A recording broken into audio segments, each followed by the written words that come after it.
Good evening, everybody. Thank you so much for joining us tonight. My name is Debbie Zito. I am from a wonderful little island called St. Simon's Island, Georgia, off of the coast of Georgia. I am a practicing pediatric and adolescent physician assistant of 29 great fun years. I have a super fun job. We wanted to thank you so much for joining us for your Biohacking Your Body series. I have an incredible speaker tonight. I'm so excited to introduce him to you. I have had the honor and privilege, you all, of working with this physician for the past 20 years. I would love to introduce Dr. Neil Goodman to you tonight. We're going to talk about nutrigenomics. Nutrigenomics, let's break that word up. Nutrigenomics, nutrition, and how nutrition influences our genes' behavior.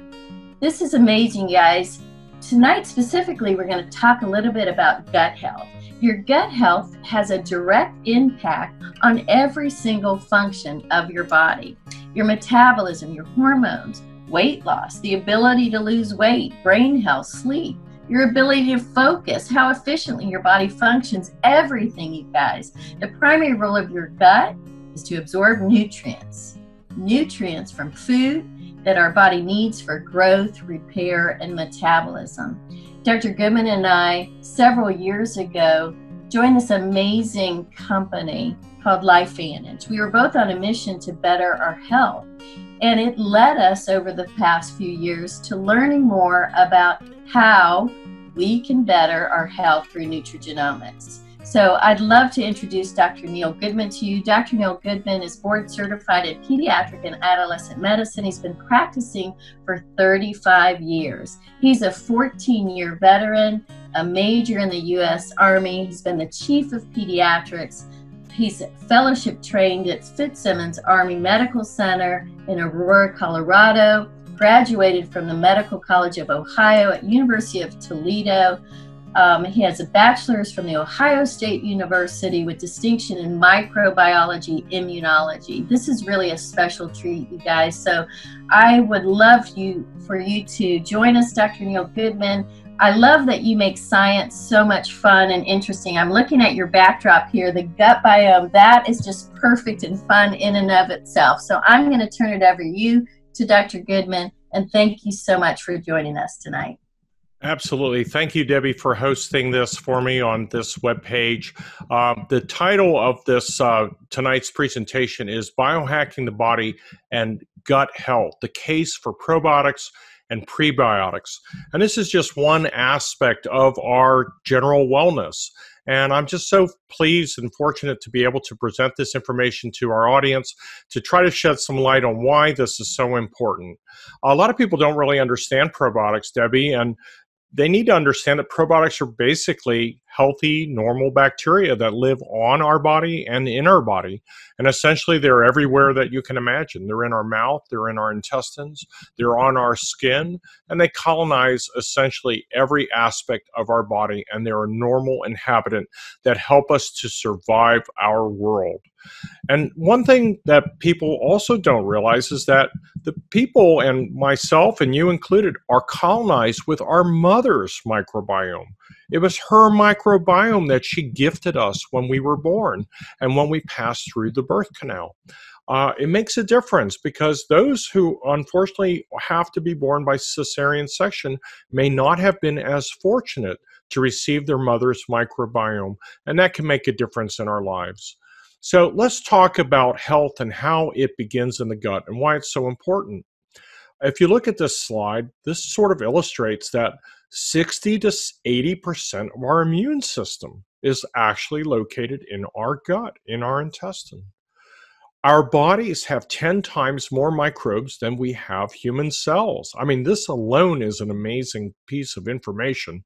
Do you realize that your gut hosts between 500 and 2,000 different species of microorganisms, which include not only bacteria and yeast, but parasites and viruses as well? And our bodies are actually more bacterial than they are human.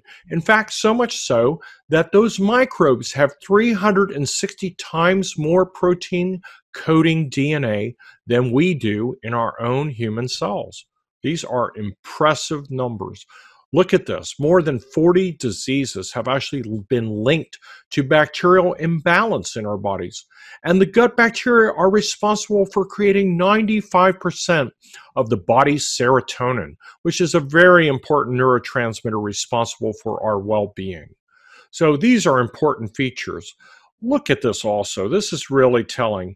I think we need to take in account that 70 million Americans suffer from digestive disease, and it costs the United States $100 billion in medical bills. This alone is a reason for importance, and to think that we can impact it merely by taking care of our intestine. So let's look at this acronym, DIGIN, D-I-G-I-N. This is really an indication or an acronym for essentially the key functional roles and the aspects of the gut. And as I mentioned, you know that the gut is responsible for our digestion and absorption, but it also has a function of intestinal permeability. In other words, its leakiness. It houses the gut microbiome. It enhances our immunity, and it's also part of our nervous system, as we'll come to find out soon. So imagine this scenario. A scientist at a conference claims to have found a new organ in the body. And he tells you that it's like the immune system because it's made up of cells. It has 150 times more genes than the human that it's housed in. It's inherited. It can be affected by diet, antibiotics, and surgery. And if it's not present, nearly every aspect of the human that it's in is affected. What do you think this is, guys? Well, this is your microbiome. The microorganisms in our gut. That's how important. It essentially acts like an organ. So as I mentioned before, your microbiome is inherited from your mother. Now, your father doesn't give you your microbiome, only your mother does, which is a very unique trait of women. So we are very thankful for our mothers inheriting us our microbiome. And as I said, if you're born by C-section, you may not be as benefit as those that were born by vaginal delivery. Look at these slides. The yellow arrow at the bottom shows a person or an infant born at 1 week of age, and it shows the number of bacteria and diversity in their intestine at 1 week of age. Look at the one for the yellow arrow is a C-section baby, and the one with the red arrow is a vaginal delivery baby. And unfortunately, this doesn't correct itself until 6 to 12 months down the line. So it really does impact our health. Sometimes you can't affect that. You have no choice as to how you're born, but just know that those that are born by C-section may be at a disadvantage. So let's also talk about how the gut is constructed, because when you understand how it's constructed, you understand what our frailties are. So we're a lot like an earthworm. In fact, the earthworm is essentially a tube with an intestine in it. It has an anal area and it has a mouth at one end, but both of those are actually external to the body, just like us. We're essentially a tube. We have a mouth and we have a rectum as well, and those are the two ends, and those are exposed to the outside world. And all we are is a body constructed around a tube. So in that way, we're very similar to the construction of an earthworm. So if you think about it, inside the gut is exposed to the outside environment. So our bodies are actually, like I said, just a big tube. That tube is exposed to all of the dirty outside world, toxin, bacteria, viruses, fungi, dirt, essentially, okay? So because it is exposed to that outside world, only one thin lining separates what's dirty from what's clean. And that's a very important aspect. And our gut also is processing everything that essentially passes through that tube. First, it digests it, then it absorbs it. It passes the remainder out as waste, but all the while, it's also analyzing it. Our immune system is looking at everything that passes through it. Here's a good example. Look at these cars passing through the Speedway toll booth. This is essentially the bacteria and all the material that's in our gut passing through our intestine being analyzed by the toll booth. It's the same analogy. And here's a picture of a healthy gut. And if you look at the bottom here, these are the one-cell layered thick membrane that lines our intestine. And this is the interior of the gut where all the food and debris passes through.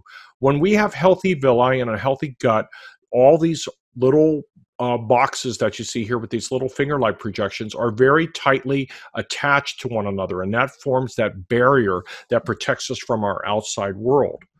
So it's sort of like this. Look at these dogs all lined up on this line. That's your immune system. Those dogs are looking for that foreign invader. I would say that this is a very unfortunate cat right now, okay? He doesn't realize at what risk he is of that fine line being broken. So as the psychiatrist says to the dog, please tell me again about this imaginary fence. I think he has a lot to be worried about. So here's the leaky gut. This is an example of the damaged villi, and you can see that the junctions along the cells are no longer structurally intact. And this is essentially the whole problem with inflammation and breaking down this one cell junction and then potentially exposing all of that dirty material to our inside of our body. What do you think happens? Our body goes on alert and it becomes very inflamed. So essentially, a leaky gut is a breach in that tube. The dirty can now mix with the clean, and that creates quite a reaction. So when healthy bacteria are present in the gut, we actually make less inflammation than when healthy bacteria are absent, when we have a lot of inflammation. So we don't want a abnormal microbiome because it helps us to resist the damage and injury that occurs when we have leaky gut. Now, I mentioned that we talk about a nervous function of the gut. Well, the gut has actually been referred to as the second brain. It has a mind of its own. It actually talks to our first brain. It essentially acts like a giant nerve. The microbiome that lives in our intestine actually has the ability to help us to secrete and make the same neurotransmitters that our first brain uses to communicate with our body. Serotonin, in fact, 95% is made in the gut. That's our happy neurotransmitter.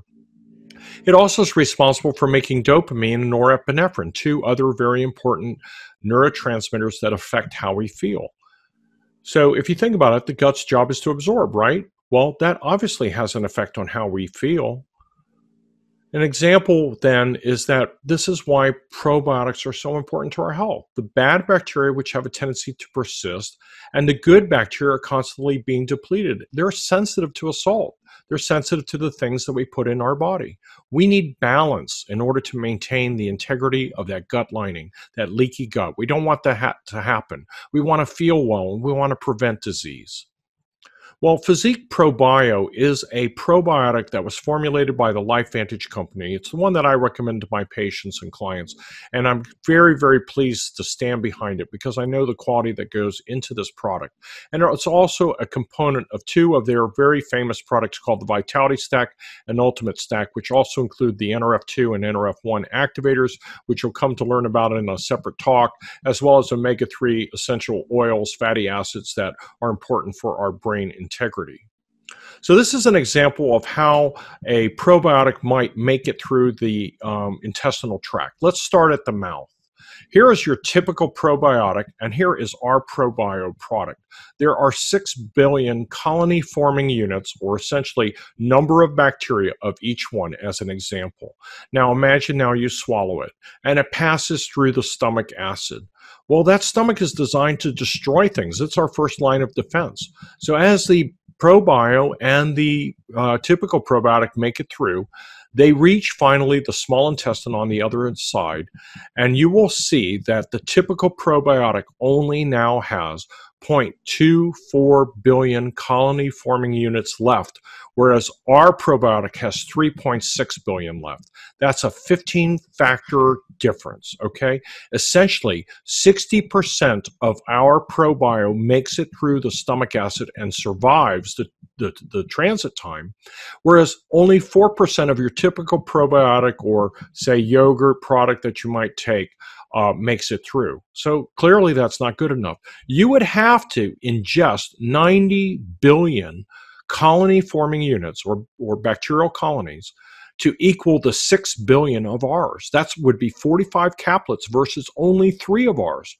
That's clearly a difference, and it's obviously a cost factor as well.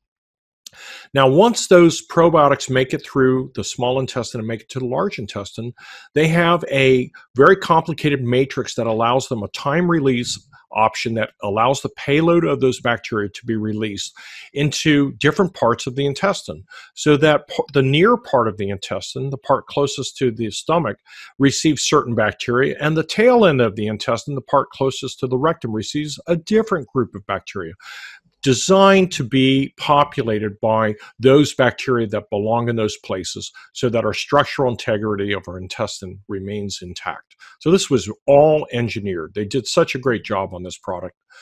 Now, another thing that we need to talk about briefly, just to change gears, is that of the concept of a prebiotic. What is a prebiotic? People get this confused. Prebiotics are not the bacteria, okay? The bacteria is the probiotic, but the prebiotic is what you feed the probiotic. The probiotics then are the seeds, okay, for our intestine. They want to grow. If we can just provide them a good fertilizer and a soil, and that's what prebiotics are.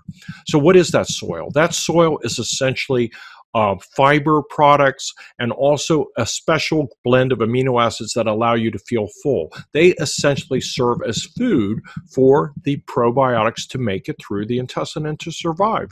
And they put this in a very nice blood orange flavored product that tastes very, very good when you mix it with other things. So you can drink this as a drink and add it to your regimen. So this is an amazing mixture of products. Now, Debbie, you might want to ask, what does the gut and microbiome like? Dr. Goodman, that is awesome. I have been writing notes. I learn something from you every single time. Thank you so much. You know, wow, you guys, the power in your gut biome. Who would have ever thought that that one tube, just one cell layer thick, does so much? Talking to your body all day. You know, 60 to 80% of your immune system regulated in your gut. Dr. Goodman, that's phenomenal. I mean, think about everything that we're going through these, you know, this day and age. Doesn't it make sense to protect your gut and to enhance your immune system? So what does the gut and a microbiome look like? And what can we feed it? And how can we make it healthier? Let's talk about a low sugar diet, low starch.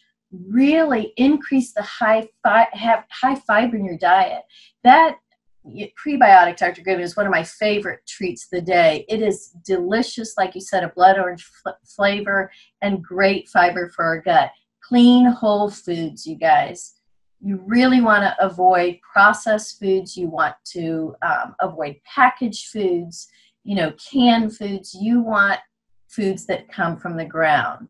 Organic foods are great. You know, if you can't get organic foods, make sure you know where your foods are coming from, how they were grown, what, you know, if anything they were treated with.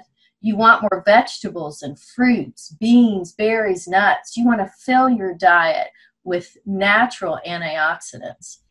Fermented foods, yogurt, kombucha, cheese, pickled foods, kefir, tempeh. I love it. And Dr. Goodman and I, being in pediatrics, we know there's a way you can sneak a lot of this into your kids' food. So just ask us. We'll give you tips. You want foods without any antibiotics, foods without preservatives or chemicals, foods without artificial sweeteners. You guys read the ingredients, read the nutrients on your packaging. These things are hidden in so many foods nowadays, especially a lot of kids' foods. And for some, a lot of people are sensitive to dairy and even wheat. A lot of people are gluten sensitive. So what does a happy gut look like? How are you going to feel? You know, a lot of people say you are what you eat. I always say you feel what you eat, okay? So if you're bloated, you have indigestion, you're burping a lot, you've got a lot of abdominal discomfort, think about what you're putting in your gut. It's probably something that's not good for your gut biome. Your bowel movement should be regular, right? Soft, no unusual things in your stool. So it's really important. This is what a good gut looks like. And Dr. Goodman, that was just phenomenal. I love it. I love this series that you're doing. I'm so excited and looking forward to doing more of these with you.